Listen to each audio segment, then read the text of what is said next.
hidup di dalam penderitaan, dan kita bersama-sama dengan warga jemaat untuk merangkul mereka di dalam penderitaan itu. Bagaimana kita merubah sesuatu hal yang sudah mendarah daging, itu tidak gampang. Adanya kesenjangan sosial di tengah-tengah gereja. Perlu adanya satu kesatuan para pelayan, baik pendeta ataupun para sintua, dalam mewujudkan yang namanya keadilan gender, dan juga dalam melakukan pelayanan atau pendampingan pastoral kepada jemaat-jemaat terlebih yang membutuhkan pelayanan kita.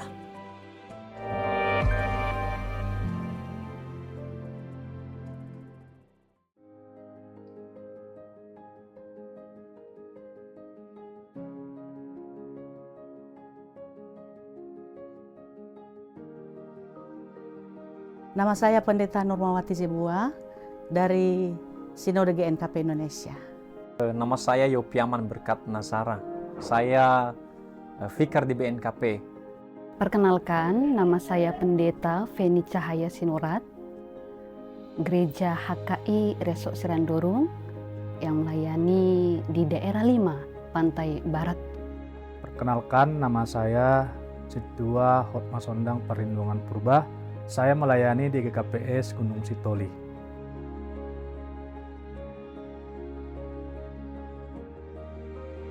Berbicara tentang pastoral care dan juga gender justice ini memang masih masih awam ya. Dan saya sungguh bersyukur bahwa melalui workshop ini bisa menambah wawasan ya, terutama dalam hal pelayanan di tengah-tengah jemaat maupun keberadaan kita di tengah lingkungan masyarakat di mana kita berada, di mana kita itu adalah sebagai duta-duta Kristus dan harus kelihatan ya, keberadaan kita dirasakan juga, kehadiran kita di tengah-tengah jemaat ataupun lingkungan masyarakat di mana kita berada. Nah, selama ini kebanyakan kita berpikir bahwa melayani itu hanya melulu menyampaikan firman Tuhan. Tapi ternyata melalui workshop ini semakin memberikan pengertian bagi kita bahwa sesungguhnya bagaimana cara supaya jemaat ataupun masyarakat bisa merasakan kehadiran kita di tengah-tengah mereka dengan berbagai hal, masalah-masalah, pergumulan-pergumulan yang sedang dihadapi. Nah, berbicara tentang justice gender ya, ini dasarnya itu bahwa manusia itu sama di hadapan Tuhan. Jadi justice gender ini bukan hanya berbicara tentang jenis kelamin laki-laki dan perempuan, tetapi di hadapan Tuhan tidak ada perbedaan. Makanya kita sebagai hamba Tuhan, sebagai pelayan ya, baik di gereja maupun di tengah masyarakat, kita tidak boleh membedakan satu dengan yang lain. Semua orang sama di hadapan Tuhan dan kita tidak boleh mengkotak-kotakan, tidak boleh pilih kasih ya. Dan yang jelas bahwa tujuan kita adalah membebaskan mereka dari segala belenggu-belenggu, dalam segala halangan-halangan, pengkotakan yang mungkin mereka rasakan selama ini. Saya mendapatkan wawasan yang baru. Oh, ternyata bahwa kesetaraan gender itu lebih melihat bagaimana setiap orang itu punya hak dan kewajiban yang sama. Nah, kemudian juga kita ini sebagai pelayan di dalam melaksanakan pastoral, karena ini tadi dilihat dari sisi pastoralnya. Terkadang kita sebagai pelayan menganggap bahwa dalam pelayanan itu kita mempunyai spiritualitas yang lebih tinggi daripada warga jemaat. Nah, secara tidak langsung kita menganggap bahwa diri kita lebih hebat. Padahal ketika saya mengikuti sesi demi sesi, di situ dijelaskan bahwa kita ini hanya sebagai alat. Nah, Tuhanlah, Yesus Kristus sendiri itu yang memberikan kuasa kepada kita. Nah, jadi tidak ada istilah spiritualitas seseorang itu lebih tinggi dari yang lain. Karena ini juga tadi sebelumnya dihubungkan dengan perspektif Lutheran tentang kesetaraan gender itu. Nah, kita ini sudah dibahas bahwa kita ini adalah imamat orang percaya. Jadi sama, tidak ada yang spiritualitasnya lebih tinggi dari orang lain. Melalui pertemuan ini, saya benar-benar mengucapkan terima kasih untuk KNLWF yang telah mengundang dan yang telah membuat pertemuan ini, di mana melalui pertemuan ini menambah pengetahuan, menambah wawasan bahwasanya pastoral care itu sangat-sangatlah penting untuk diterapkan di dalam gereja, terlebih tentang keadilan gender. Jadi melalui pastoral care ini atau pendampingan pastoral di dalam gereja itu bisa menjadi wadah atau bisa menjadi jalan untuk para pelayan untuk lebih dekat lagi kepada jemaat, terlebih dalam keadilan gender. Cara pandang saya saat ini melihat pastoral care dan gender justice yang selama ini sebenarnya sudah dilaksanakan, terlebih untuk gereja kita GKPS. Jadi di dalam GKPS itu sebenarnya ada program Parcuma Tanganon. Jadi seorang sintua itu diharuskan lakukan pastoral ke tiap-tiap warga jemaat minimal 4 keluarga. Tapi setelah mengikuti workshop ini, saya merasa program itu sangat baik dan seharusnya itu dijalankan dan semakin menambah wawasan saya bahwasanya pastoral care itu adalah ujung tombak pelayanan, terlebih di tengah-tengah gereja.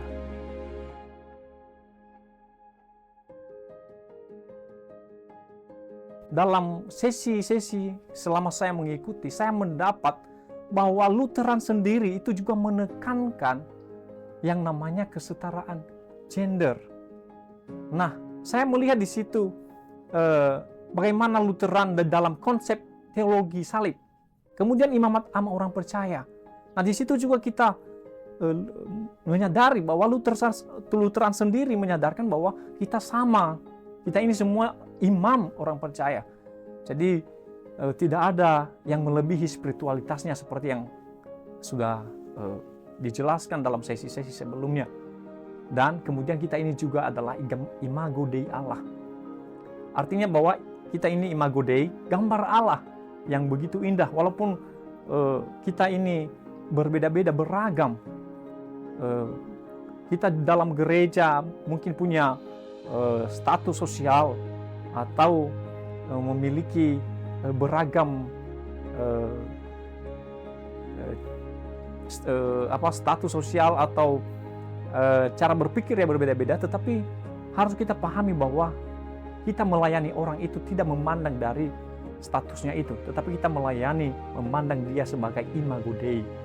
Hal yang baru yang didapatkan adalah bahwa melakukan pastoral care dan juga justice gender ini bukan sesuatu hal yang mudah. Dan itu butuh proses, butuh waktu, dan butuh yang namanya keberanian. Bagaimana kita merubah sesuatu hal yang sudah mendarah daging, itu tidak gampang. Tetapi satu hal dari kita bahwa jangan pernah menyerah.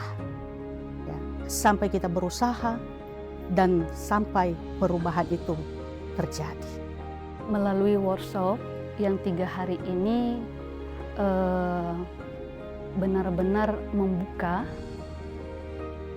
pemahaman saya bahwasanya juga kita harus menghidupi jiwa Lutheran tentang pastoral care dan juga keadilan gender ini, di mana di ajaran Lutheran itu sangat-sangat menekankan yang namanya keadilan gender, dan itu pastinya bertolak ukur terhadap Alkitab.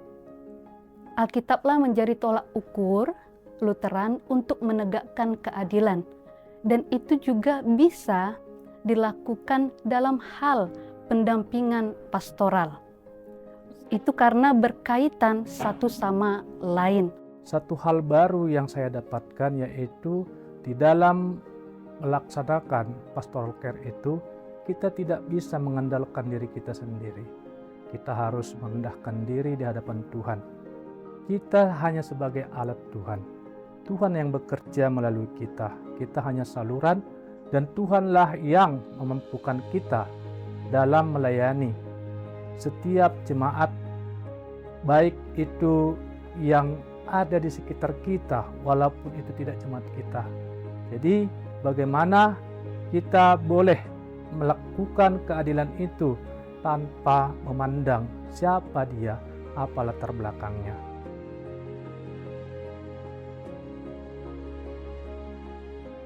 Tentang keadilan gender ini tidak banyak yang tahu. Kalaupun tahu, mereka hanya tahu tentang keadilan gender itu membahas tentang perbedaan antara jenis kelamin. Itu saja, ternyata bukan hanya itu, mencakup banyak hal. Dan juga ini bisa menjadi tantangan bagi para pelayan untuk menerapkan karena pemahaman-pemahaman yang berbeda-beda.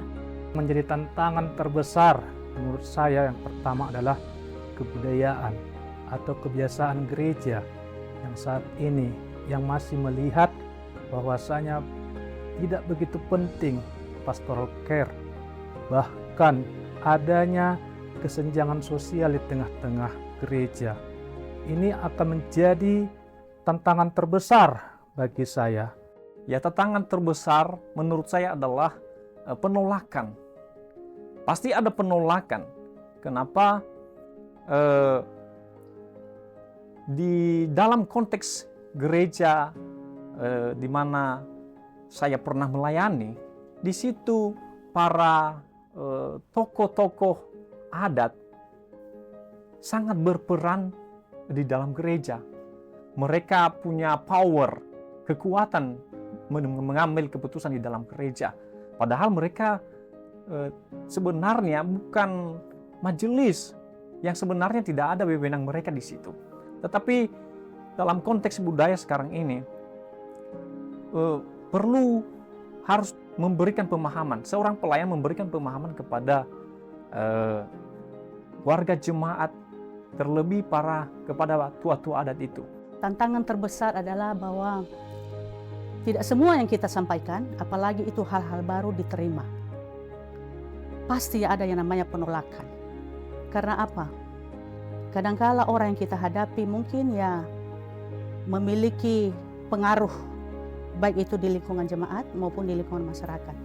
Lalu yang kita hadapi adalah orang yang sudah berpengalaman, mungkin dia punya jabatan, punya power, sehingga mereka tidak bisa ataupun tidak gampang menerima hal-hal yang baru. Apalagi yang namanya perubahan ini dari yang lama, ya, kemudian ada hal baru untuk disampaikan, dan itu tidak gampang untuk menerima begitu saja.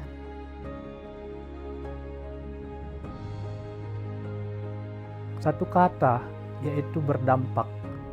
Berdampaklah bagi setiap orang yang kita layani, berdampaklah untuk orang-orang yang ada di sekitar kita. Tapi ingat, jangan pernah mengandalkan diri sendiri, andalkanlah Kristus di dalam pelayanan kita. Bersatu. Kenapa bersatu? Karena melakukan tindakan yang baru atau melakukan sesuatu yang begitu besar dampaknya, itu harus bersatu. Kita bersatu dengan sesama pelayan, kita bersatu dengan semua warga jemaat yang kita layani, baru kita bisa melakukan itu. Kalau tidak ada kebersamaan, tidak ada persatuan, maka menurut saya semua juga akan sia-sia. Jadi selama mengikuti sesi ini, saya mengatakan bahwa bersatu itu sangat penting, terutama juga dalam kegiatan-kegiatan sesi-sesi yang telah saya ikuti. Saya melihat bahwa dalam kegiatan ini boleh berjalan dengan baik karena ada rasa kebersamaan dan persatuan yang kuat. Satu kata, sabar. Dalam proses untuk menegakkan keadilan gender ini, begitu juga dalam melakukan pendampingan pastoral, kita butuh yang namanya kesabaran. Karena semua itu ada prosesnya, bisa singkat, bisa juga butuh waktu yang sangat lama. Dengan adanya sabar, kita bisa untuk sabar dalam melayani jemaat, dalam menegakkan keadilan gender, ataupun juga dalam pendampingan pastoral terhadap jemaat. Transformasi. Lutheran berbicara tentang perubahan, transformasi. Dan tujuan kita ya, mengikuti workshop ini dalam segala materi-materi yang ada, supaya ada suatu perubahan, ada suatu pembaharuan, baik dari diri kita sendiri, bagaimana menghadapi jemaat, ya. Lalu kita juga berharap hasil dari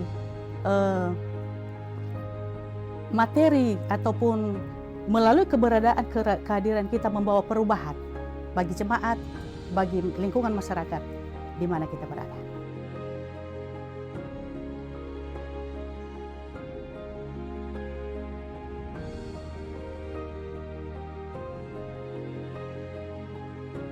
Perkenalkan, nama saya Eva Ena Febriani Sumbayak.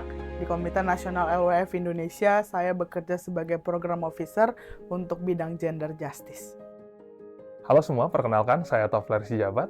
Saya pendeta HKBP yang ditugaskan di KNLWF sebagai Program Officer untuk bidang teologi.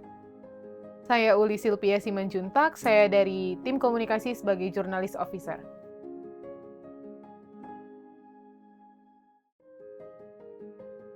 Satu hal yang membuat saya senang ketika membuat program ini adalah saya penasaran dengan bagaimana para peserta itu menggumuli tema yang kami sediakan dari Komite Nasional Indonesia, LWF Indonesia, dan bagaimana kemudian mereka berproses bersama dengan orang-orang asing yang baru mereka jumpai untuk pertama kalinya untuk menggumuli isu yang sama.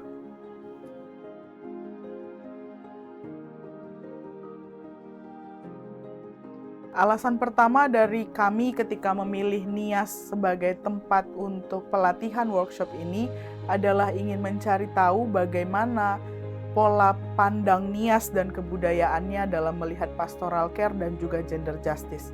Selama ini ada banyak sekali workshop yang dilakukan di daerah Sumatera Daratan, tapi kemudian juga sambil mengundang para peserta dari NIAS.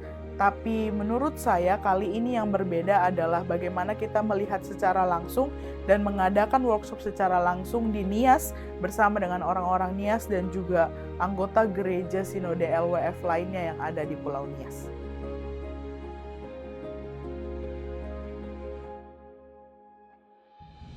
Hal baru yang saya pelajari adalah bahwa gender justice itu bukan hanya sebuah hal yang bisa dibicarakan bersama dengan perempuan. Dalam workshop kali ini kami mengundang secara sengaja para lelaki untuk berbicara tentang gender justice dan juga pastoral care. Karena selama ini tampaknya gender justice terlalu sering dibicarakan oleh perempuan dan dari perempuan mendengar suara perempuan. Tapi kali ini kami berencana dan sudah melakukan memperluas kawasan dari gender justice bersama dengan para lelaki.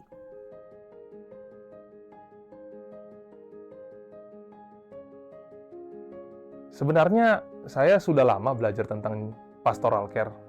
Namun saya berpikir bahwasannya pengalaman berteologi itu tentunya harus dijahit dengan sebuah pengalaman praksis. Sehingga tanggung jawab saya sebagai program officer di bidang teologi tidak menjadi sia-sia, melainkan boleh mendarat ke dalam daratan kehidupan warga jemaat di ranah lokal maupun di ranah lokal seperti itu. Sehingga menurut saya isu tentang pastoral care itu sangat indah jika dikawinkan dengan isu gender justice. Karena selama ini saya melihat percakapan tentang gender justice itu hanya melibatkan teologi sebagai sebuah selingan untuk membenarkan pengalaman terkait tentang isu gender justice. Maka dari itu, melalui program ini saya rasa ini bukan hanya sekedar untuk melegalkan percakapan tentang gender justice di tengah kehidupan orang percaya. Namun kita memang berusaha untuk melihat secara objektif bahwasannya memang benar perspektif teologi terkait tentang pastoral care sungguh sangat ramah dan senada dan sejalan dengan pembahasan gender justice.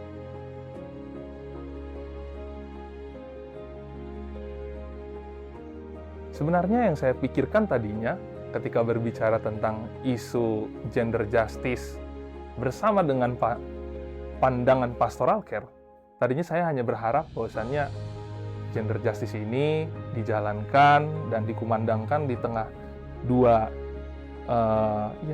gender, mungkin laki-laki dan perempuan, walaupun sebenarnya itu kurang tepat juga, di antara dua gender.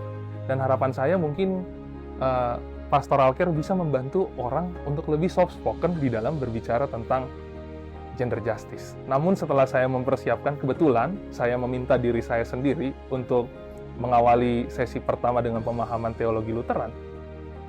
Justru saya mendapatkan sebuah hal yang menarik dari literasi terkait tentang teologi salib, yang justru merupakan seperti yang kita tahu, bahwasannya teologi salib itu adalah sebuah pemahaman yang Luther coba angkat untuk mengkontra sebuah pemahaman terkait tentang teologi kemakmuran atau teologi kejayaan. Mengapa demikian? Karena seringkali orang berpandangan Kristus hadir ke dunia disalibkan untuk menyelamatkan umat manusia. Orang selalu fokus pada keselamatannya, namun lupa bahwasannya sejak hari pertama Kristus hadir di tengah dunia, bukan kebahagiaan yang hadir, tapi justru penderitaan dan juga kehormatan yang disematkan pada dia sebelumnya akhirnya dilepaskan. Maka, apa hubungannya dengan isu gender justice yang saat ini juga pada akhirnya saya pelajari di dalam seminar ini? Saya melihat bahwasannya konflik terkait tentang gender itu justru harus dibukakan pintu oleh gereja agar konflik ini bisa masuk ke dalam. Karena seringkali banyak komunitas perempuan hanya berbicara tentang gender justice di luar gereja. Namun melalui cara yang seperti ini, saya rasa ini adalah salah satu hal yang bagus ketika gereja berusaha membuka diri, membawa isu gender justice masuk ke dalam dan diperbincangkan secara teologis dan bertanggung jawab. Sehingga kita bukan lagi menjadi orang yang berusaha untuk menyembuhkan orang, tetapi justru kita berusaha menjadi orang yang menerima orang terluka dan mendampingi, menemani mereka sampai waktu yang tidak ditentukan. Dalam artian kita bisa menjadi sahabat dan kita bukan berusaha untuk menjadi seorang problem solver.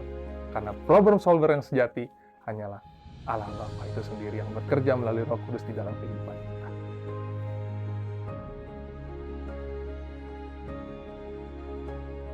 Sejatinya dengan penuh kejujuran, saya belum pernah pergi ke Pulau Nias untuk mengerjakan sebuah program teologi di sini. Namun pada akhirnya, dari hal yang bersifat mungkin coba-coba, justru saya mendapatkan sebuah pengalaman baru, yaitu saya melihat ketika banyak sekali orang Nias menjadi mayoritas di dalam program KNLWF. Menurut saya itu menarik, karena selama ini ketika saya mengadakan program di Sumatera Daratan, seringkali banyak orang Nias datang ke acara kami hanya sebagai sisipan ataupun selingan, namun mereka seperti sulit untuk memperbincangkan isu yang sedang dikembangkan di dalam seminar tersebut. Namun hari ini, mungkin saya tidak belajar bahasa Nias banyak pada hari ini, tapi saya belajar banyak tentang perspektif orang Nias, melihat isu teologi Lutheran. Dan itu memantik semangat saya untuk melihat lebih dalam lagi sejauh mana peluang berteologi di tengah-tengah Pulau Nias ini dan mengkawinkannya dengan tradisi Nias.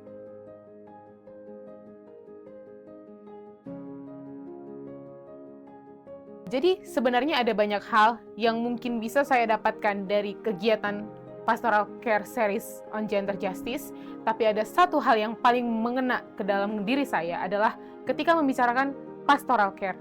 Ternyata saya baru tahu bahwasanya pastoral care itu tidak memiliki satu konsep yang sama. Ada banyak dan ada beberapa konsep yang ternyata muncul dari beberapa kepala peserta yang kemudian kita tidak mencoba untuk menjadikan satu hal yang bisa dikatakan menjadi standar. Namun bagaimana kita melebur semua pikiran itu dan membawa menjadi konsep yang baru, menjadi satu konsep yang sebenarnya itulah pastoral care. Seperti itu kurang lebihnya.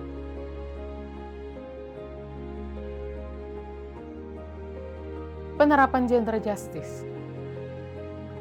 Ternyata masih banyak dari antara kita dan mungkin termasuk saya sendiri menerapkan keadilan gender itu salah atau kurang tepat.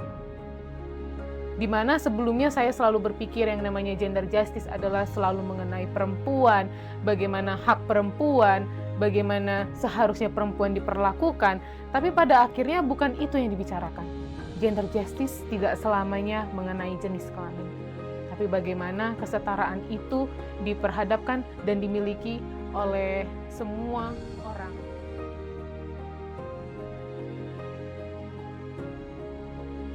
Sebelumnya, disclaimer, saya tidak bisa menyatakan apakah itu baik atau tidak, karena di sini bukan satu konteks saja yang berkumpul.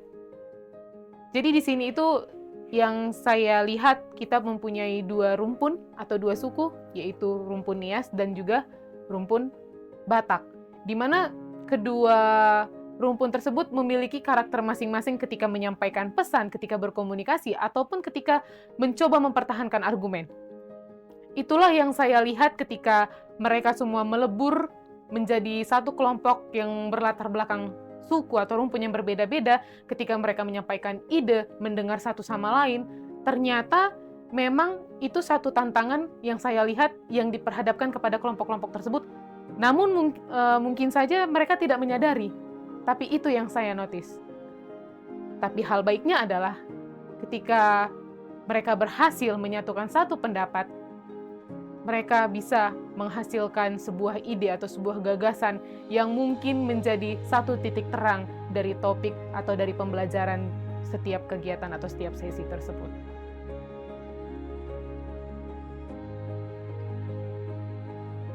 Unexpected. Unexpected in a good ways. Awalnya, saya itu mengira atau memiliki suatu konsep bahwasanya apakah program ini akan terlaksana, apakah akan memuaskan para panitia pelaksana, ataukah achievement atau goals yang sudah dikonsepkan akan tercapai, karena melihat adanya perbedaan rumpun, adanya perbedaan banyak karakter, adanya perbedaan isi kepala. Namun ternyata setelah 3 hari berjalan, kita bisa membuat satu konsep, tadi saya lihat di akhir ada yang namanya butir-butir komitmen, adanya butir-butir komitmen yang ternyata disepakati oleh banyaknya kepala tersebut, oleh para peserta. Itu yang membuat saya mengatakan unexpected. Ternyata apa yang menjadi goal, apa yang menjadi achievement, bisa saya lihat walaupun secara kasat mata itu tercapai. Proses. Karena seringkali orang tidak menghargai proses dan cenderung berorientasi kepada hasil. Namun sejatinya berteologi itu bukan hanya berbicara soal hasil, karena Tuhan telah menyelesaikan semua dan sudah menunjukkan hasilnya. Sehingga yang perlu kita lakukan adalah berproses bersama Tuhan melalui warga jemaatnya, masyarakat di sekitar kita, seluruh alam ciptaan, dan juga semesta ini. Satu kata yang menggambarkan program 3 hari di Nias, menurut saya itu mengecewakan. Kenapa?